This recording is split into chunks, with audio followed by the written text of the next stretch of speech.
Hello student, एक बार फिर से आपका स्वागत है आपके अपनी जो स्मार्ट क्लासेस पर। हाँ, तो हमारी इंटरमीडिएट की इंग्लिश की क्लास चल रही थी और जिसमें चला था आपका इंग्लिश न्यू सेशन सन 2022। तो देखो, इसमें हम ग्रामर सिलेबस को डिस्कस कर रहे थे और ग्रामर सिलेबस को समझना बहुत ही ज़रूरी है, क्योंकि जब तक आप इसको नहीं समझोगे एग्जाम में एक अच्छा स्कोर नहीं कर सकते हैं। तो इसलिए आपको इसको समझना बहुत ही ज़रूरी है। हेलो स्टूडेंट्स, तो आप सभी के लिए गुड न्यूज़ है स्टूडेंट्स, क्योंकि नून पर आप सभी के लिए लॉन्च हो चुका है बच्चों PCMB कोर्स, वो भी NCERT बेस्ड। चाहे आप यूपी बोर्ड से हो, बिहार बोर्ड से हो, MP बोर्ड से हो, किसी भी हिंदी बोर्ड से हो बच्चों, ये सभी बच्चों के लिए कोर्स स्टार्ट हो चुका है 30 अगस्त से। और यहाँ पर मैं आपको फिजिक्स पढ़ाने वाला हूँ बच्चों NCERT बेस्ड। NCERT आपको सब कुछ पढ़ाया जाएगा जो भी आपके NCERT फिजिक्स में है, चाहे वो NCERT की एक्सरसाइज हो, NCERT के न्यूमेरिकल्स हो, सब कुछ यहाँ पर आप अनलिमिटेड डाउट्स पूछ सकते हो बच्चों। डेली इंटरेक्टिव लाइव क्लासेस होंगे शाम को 6 बजे और हाई क्वालिटी नोट्स आपको मिलने वाले हैं, वो भी फ्री ऑफ कॉस्ट। 1 रुपया आपको नहीं देना है बच्चों, सब कुछ यहाँ पर फ्री ऑफ कॉस्ट आपको मिलने वाला है। डेली बेसिस पर मेरी क्लास शाम को 6 बजे हुआ करेगी बच्चों। करना आपको कुछ नहीं है, डिस्क्रिप्शन में जो लिंक है वहां से नून ऐप डाउनलोड करो और मैंने ग्रुप की लिंक भी दे रखी है, वहां से बच्चों उस ग्रुप को भी ज्वाइन कर लेना, क्योंकि फ्री क्लासेज हैं, फ्री सब कुछ मिल रहा है, तो टाइम वेस्ट मत करो। तो मिलते हैं बच्चों 6 बजे, जरूर ज्वाइन करना। Okay students. तो देखो, मैंने आपको बताया था कि जो ग्रामर हमारा सेक्शन है उसको मुख्य रूप से 4 भागों में बांटा गया है। कितने में? 4 भागों में, जिसमें पहला होता है डेप्थ एंड डाइट, दूसरा होता है ट्रांसफॉर्मेशन, तीसरा सेंटेंसेस और चौथा होता है सिंटैक्स। तो देखो, अब तक आपके 3 पॉइंट कंप्लीट हो चुके हैं और चौथा पॉइंट भी आपका कंप्लीट होने को है, यानी कि कहा जाए तो आज हम इस टॉपिक को समाप्त कर देंगे। ठीक है, तो बहुत ही अच्छी तरह से देखना है, बिल्कुल भी आपको परेशान नहीं होना है, क्योंकि जो आपका लास्ट टॉपिक था यानी कि सिंटैक्स ऑफ कंजक्शन, उसको हमने समाप्त कर दिया है और आज हम उसकी एक्सरसाइज को डिस्कस करेंगे। किसको? एक्सरसाइज को। तो बहुत ही अच्छी तरह से उसको देखना है, बढ़िया तरह समझना है। यदि आपने उन रूलों को याद कर लिया होगा तो मैं गारंटी देता हूं कि आपकी समझ में बहुत ही अच्छी तरह से आ जाएंगे, आपको बिल्कुल भी समझने में कोई भी दिक्कत नहीं होगी। बट आपको रूल याद होने चाहिए अच्छी तरह से। ठीक है, तो देखो, हमने उसके मुख्य रूप से 3 पार्ट प्रोवाइड किए थे और उन्हीं से संबंधित जो एग्ज़ाम में आ चुके हैं, कुछ हमने ऐसे सेंटेंस लिए हैं, कुछ ऐसे लिए हैं जो आ सकते हैं। तो बहुत ही अच्छी तरह से इनको देखना है और समझना है। तो देखो, मैं गारंटी देता हूं कि यदि आपने इसकी वीडियोज़ को देखा होगा तो आप बहुत ही आसानी से इसको समझ लेंगे, क्योंकि आज हम इसकी एक्सरसाइज को डिस्कस करेंगे। इस तरह से हमारा ये टॉपिक बिल्कुल समाप्त हो जाएगा और इसके बाद हम आपकी 1 या 2 एक्सरसाइज मिक्स बनवाएंगे, क्योंकि एग्ज़ाम में जो आता है वो मिक्स से संबंधित आता है, यानी कि कोई निश्चित नहीं है कि नाउन का ही आपको दे दे, कहे कि नाउन का आपको करेक्ट करना है या प्रोनाउन का करना है या टेंस का करना है, ऐसा कोई आपसे निश्चित नहीं है। वो एग्ज़ाम में कुछ भी दे सकता है, इसलिए हम इसकी 2-3 एक्सरसाइज आपको कराएंगे ताकि जितने भी आपके जो इम्पोर्टेंट वाक्य हैं वो उनका रिवीजन हो सके और टॉपिक आपका समझ में अच्छी तरह से आ सके। ठीक है, तो वीडियो को पूरा देखना है, बिल्कुल भी स्किप नहीं करना है। जो विद्यार्थी चैनल पर नए हैं वो चैनल को सब्सक्राइब कर लें, बेल आइकन प्रेस कर लें, ताकि आगे आने वाली वीडियो का नोटिफिकेशन आपको आसानी से प्राप्त हो सके। ठीक है, तो ज़्यादा समय ना वेस्ट करते हुए चलते हैं अपने टॉपिक की ओर।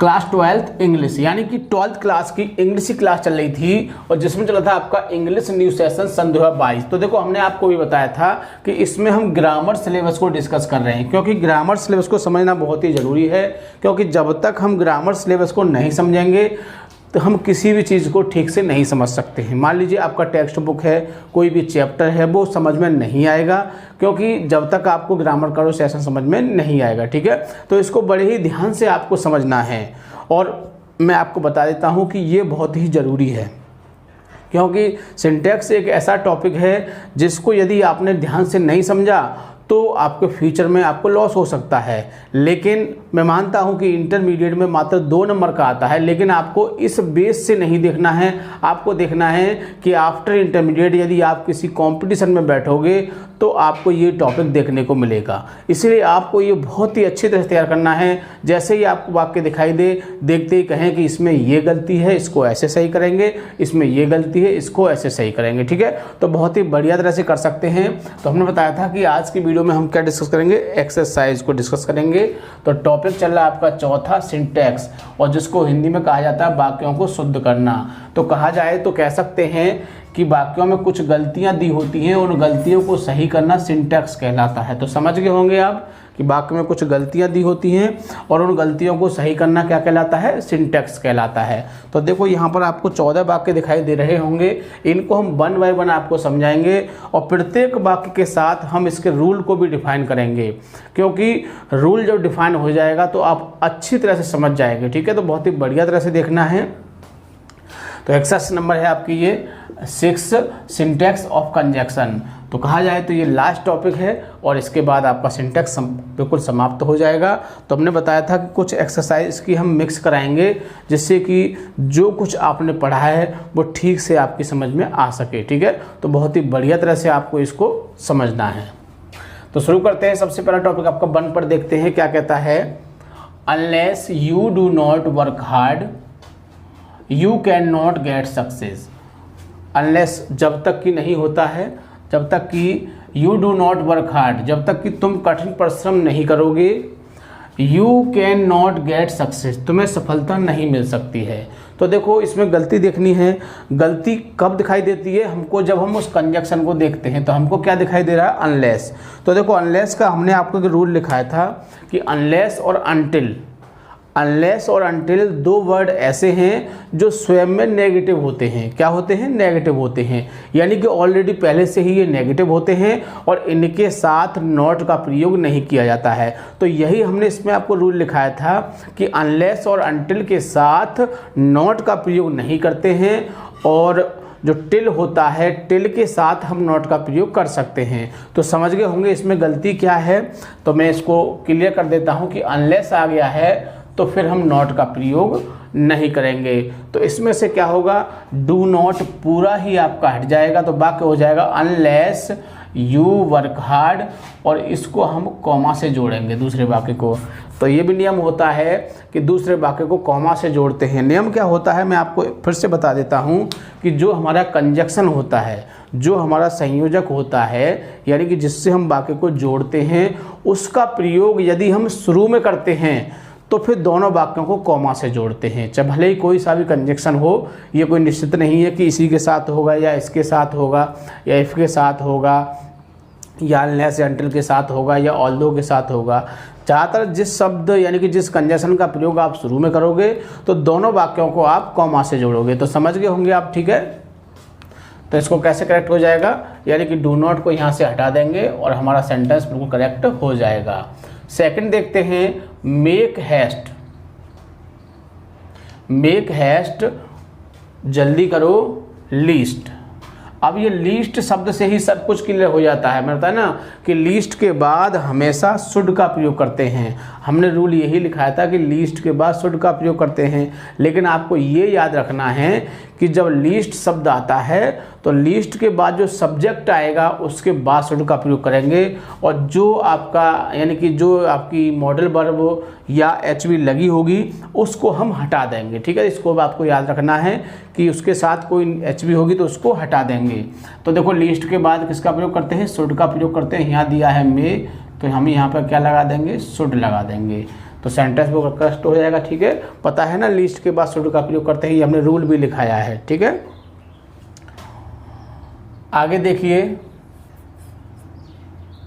थर्ड सेंटेंस देखते हैं, you as well as I am innocent.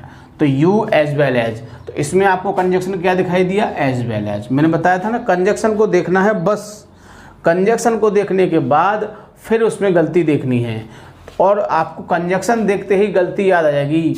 हमने बताया था कि जब एज वेल एज से 2 हमारे प्रोनाउन जुड़े, क्या जुड़े, एज वेल एज से 2 प्रोनाउन जुड़े। याद रखना है कि जब एज वेल एज से 2 प्रोनाउन जुड़े तो जो हमारी एचवी होती है, जो वर्ब आती है, वो पहले सब्जेक्ट के अनुसार आती है, पहले प्रोनाउन के अनुसार आती है। और पहला क्या है, यू, और यू के हिसाब से आना चाहिए यहाँ पर आर, क्योंकि एम दिया हुआ है हमारा आई के हिसाब से, तो यू के हिसाब से क्या आएगा, आर। और यहाँ पर आर लिखने पर हमारा सेंटेंस बिल्कुल करेक्ट हो जाएगा। तो you as well as I are innocent. समझ गए होंगे आप।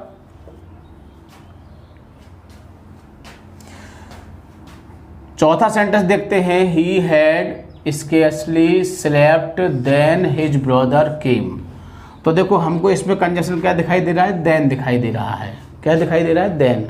तो एक नियम होता है कि जब वाक्य में हार्डली या स्केर्सली आ जाए, मैंने इसको रूल के तौर पर नहीं लिखाया है और मैंने इसीलिए इसको यहाँ इसमें आपका इस सेंटेंस को दिया है ताकि आप इसको ध्यान से समझ सकें।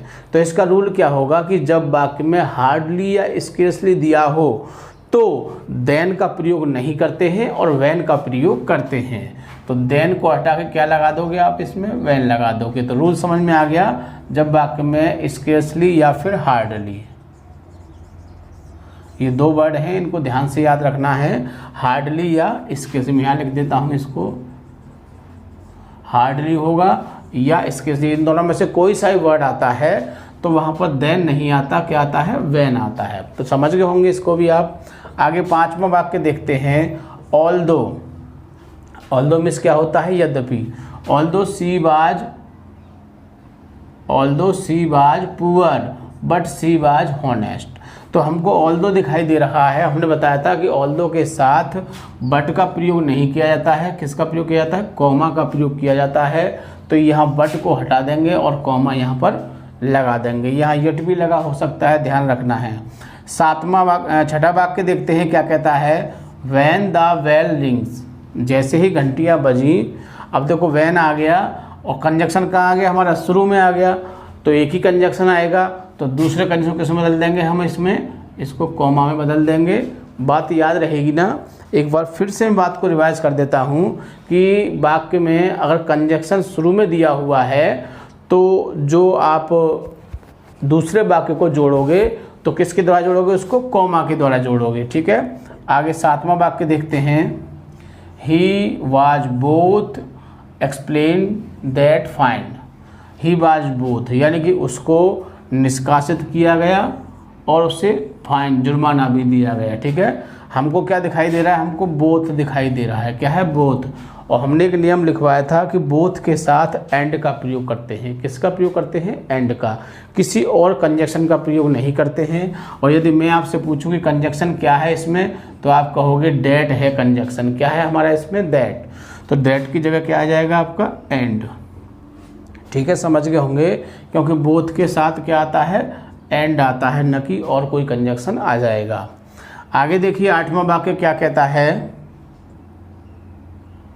आई नर्स्ड हिम। आई नर्स्ड हिम।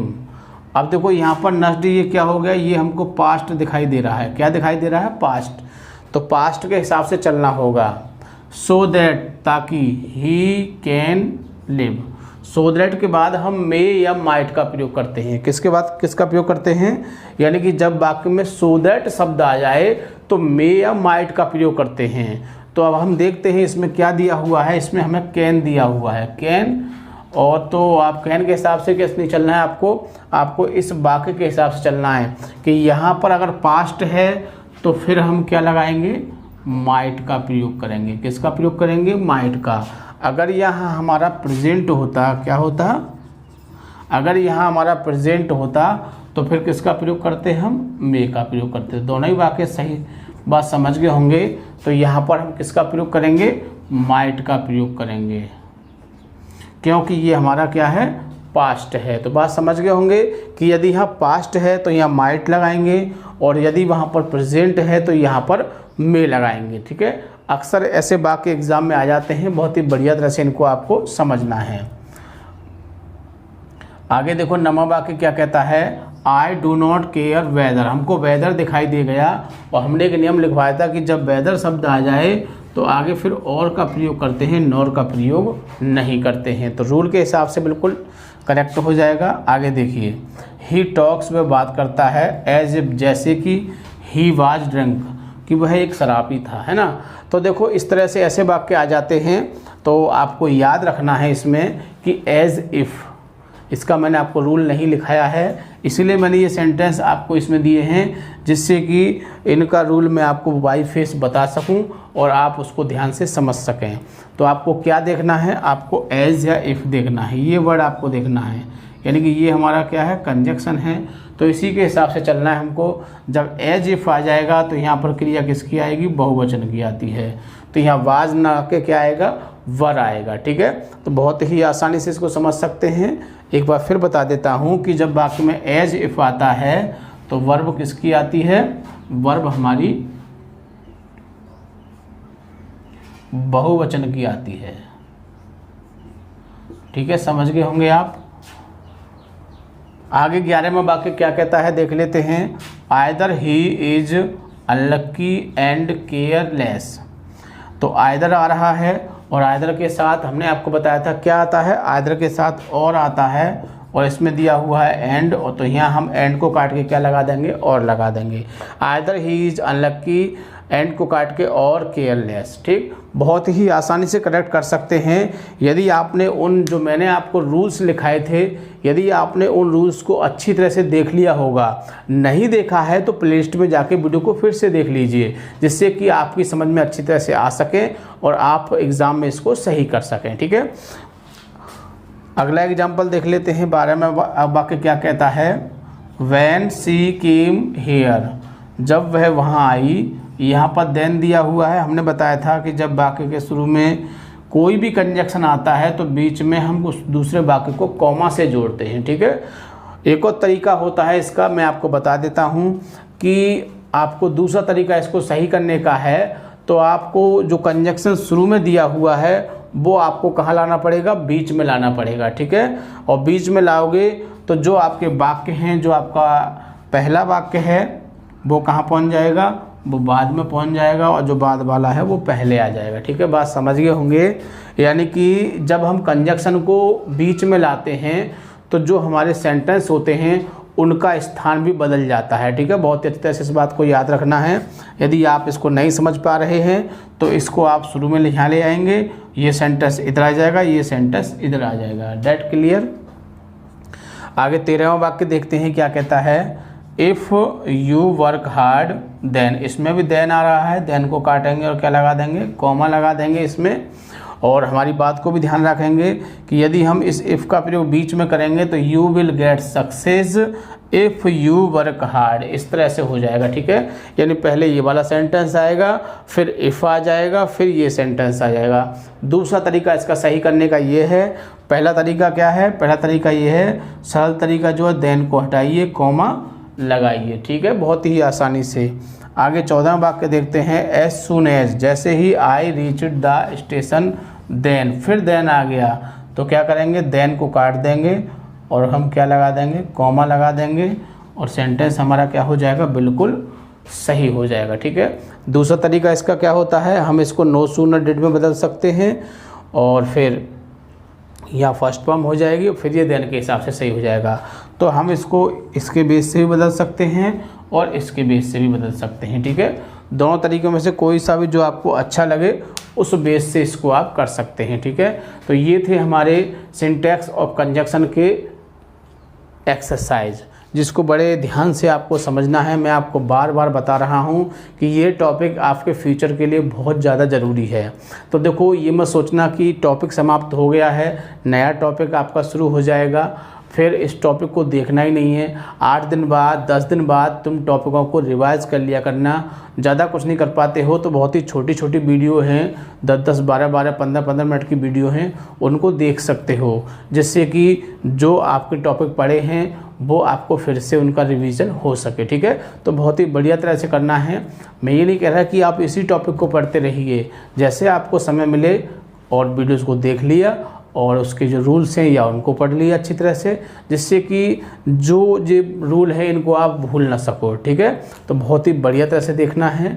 और देखो, अब टॉपिक आपका समाप्त होने को है, फिर आपका नया टॉपिक शुरू होगा।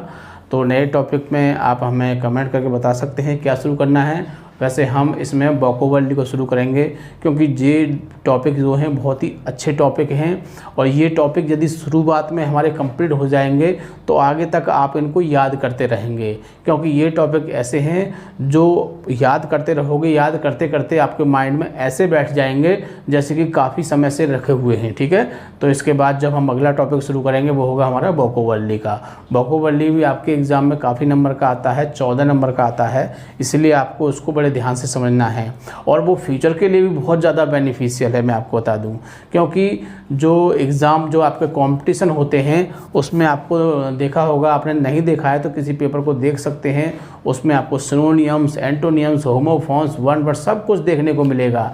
तो उसको हम वोकैबुलरी की सीरीज़ के नाम से कॉल करते हैं, और उन सब चीज़ों को हम बहुत ही अच्छी तरह डिस्कस करेंगे और हम उनको बहुत ही शॉर्ट तरीके से बताएंगे, जिससे कि आप एक दिन में ही उस वीडियो को कवर कर सकें और उनको याद कर सकें। ठीक है, तो वीडियो को पूरा देखना है, बिल्कुल भी स्किप नहीं करना है। जो विद्यार्थी चैनल पर नए हैं वो चैनल को सब्सक्राइब कर लें, बेल आइकन प्रेस कर लें, और सबसे खास बात, वीडियो को लाइक और शेयर करना नहीं भूलना है, ताकि और भी विद्यार्थी इससे फ़ायदा उठा सकें। ठीक है, थैंक यू। जय हिंद, जय भारत।